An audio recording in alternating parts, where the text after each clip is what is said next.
ഖാല ശാഫിഈ റഹിമഹുല്ലാ ലൗ മാ അൻസലല്ലാഹു ഹുജ്ജതൻ അലാ ഖൽഖിഹി ഇല്ല ഹാദിഹി സൂറ ലകഫതുഹും. ഈ സൂറത്തിന്റെ പ്രാധാന്യം ഈ ഒറ്റ വാചകത്തിൽ മനസ്സിലാവും. ഇമാം ഷാഫിഈ റഹ്മത്തുള്ളാഹി അലൈഹി പറയാൻ, അല്ലാഹു സുബ്ഹാനഹു വ തആല തന്റെ സൃഷ്ടികൾക്കുമേൽ ഹുജ്ജത്തായി, തെളിവായി, ന്യായമായി, പ്രമാണമായി ഈ സൂറത്തല്ലാതെ മറ്റൊന്നും അവതരിപ്പിച്ചിട്ടില്ലായിരുന്നുവെങ്കിൽ ലകഫതുഹും, സൃഷ്ടികൾക്ക് ഹുജ്ജത്തായി ഈ ഒരു സൂറത്ത് മതിയാകുമായിരുന്നു. ഇതല്ലാത്ത വേറൊരു സൂറത്തുമില്ല, വേറൊരായത്തുമില്ല.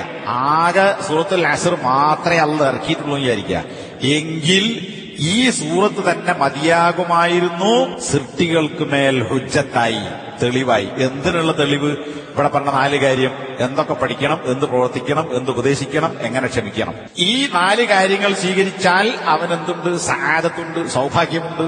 ആ 4 കാര്യങ്ങൾ സ്വീകരിച്ചിട്ടില്ലെങ്കിലോ അവന് ഹുസ്റാനുണ്ട്, ഹസാറയുണ്ട്, നഷ്ടമുണ്ട്.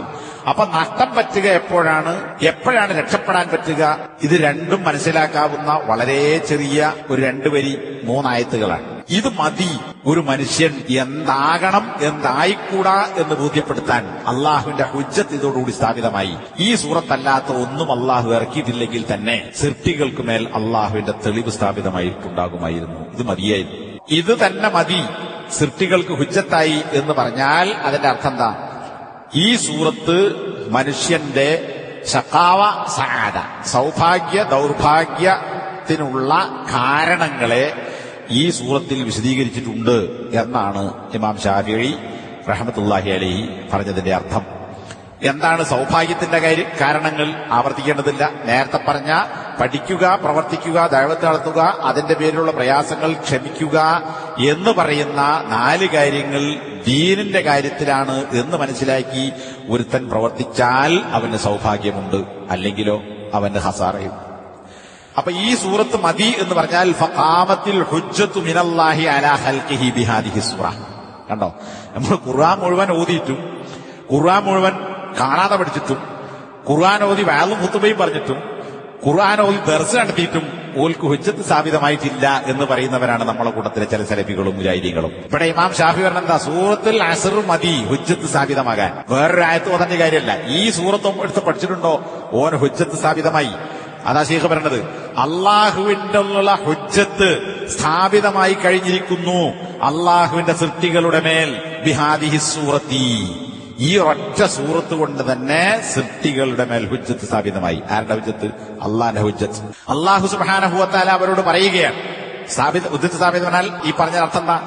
ഞാനിതാ സൃഷ്ടികളെ നിങ്ങൾക്ക് സൗഭാഗ്യത്തിന്റെ കാരണങ്ങൾ എന്താണ് എന്ന് ഞാൻ ഈ ചെറിയ സൂറത്തിലൂടെ വ്യക്തമാക്കി കഴിഞ്ഞിരിക്കുന്നു. ഞാനൊന്നും പറഞ്ഞിട്ടില്ലെങ്കിലും എന്റെ ബാധ്യത തീർന്നു എന്നാണ് അള്ളാഹു ഈ പറഞ്ഞതിന്റെ അർത്ഥം. അപ്പൊ പിന്നെ ബാക്കി ഖുർആൻ എന്തിനാ? ഖുർആൻ ആയത്തുകൾ പിന്നെന്തിനാ? നബിന്റെ ഹദീസ്, ഖുർആനിലെ മറ്റ് ആയത്തുകളും അതുപോലെ തന്നെ നബി സല്ലല്ലാഹു അലൈഹി വസല്ലം സുന്നത്തുമൊക്കെ ഈ പറഞ്ഞ സൂറത്തുൽ അസ്റിലെ 4 കാര്യങ്ങൾക്കുള്ള വിശദാംശങ്ങളാണ്. അപ്പൊ കാതൽ ഇവിടെ വന്നു. അടിസ്ഥാനമായ 4 കാര്യങ്ങളോടെ വന്നു കഴിഞ്ഞു. ബാക്കി മുഴുവൻ ഈ പറയുന്ന 4 കാര്യങ്ങളുടെ വിശദാംശങ്ങളാകുന്നു. കാരണം എന്താ? ഒന്ന് ആമനു, വിശ്വസിക്കുക, ഇൽമ്. അത് എവിടുന്നൊക്കെയാണ് ഈമാനുമായി ബന്ധപ്പെട്ട വിഷയം ഇൽമു പഠിക്കേണ്ടത്? ഖുർആന്റെ ബാക്കി ആയത്തുകൾ, ഹദീസുകൾ. വഅമിലുസ് സ്വാലിഹാത്ത്, എന്ത് സൽക്കർമ്മമാണ് ചെയ്യേണ്ടത്? ഖുർആനിലെ ബാക്കി സൂറത്തുകളുണ്ട്, നബിന്റെ ഹദീസുകളുണ്ട്. എന്താണ് ദഅവത്ത് നടത്തേണ്ടത്? അംറുൻ ബിൽ മഅറൂഫ് നഹ്യുൻ അനിൽ മുൻകർ. എന്താ അത്? ബാക്കി ഖുർആൻ പഠിക്കുക, ബാക്കി ഹദീസ് പഠിക്കുക.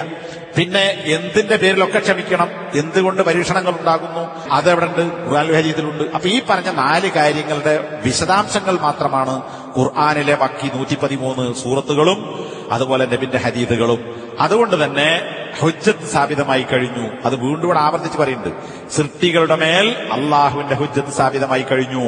ഖുർആനിന്റെ മറ്റ് ആയത്തുകളും സുന്നത്തുകളുമൊക്കെ ഈ പറഞ്ഞ 4 കാര്യങ്ങളെ വിശദീകരിക്കുന്നതും വ്യക്തമാക്കുന്നതുമാകുന്നു. ഇനി ഇമാം ഷാഫി ഈ പറഞ്ഞതിന്റെ അർത്ഥം ഈ സൂറത്ത് തന്നെ മതി എന്നല്ല.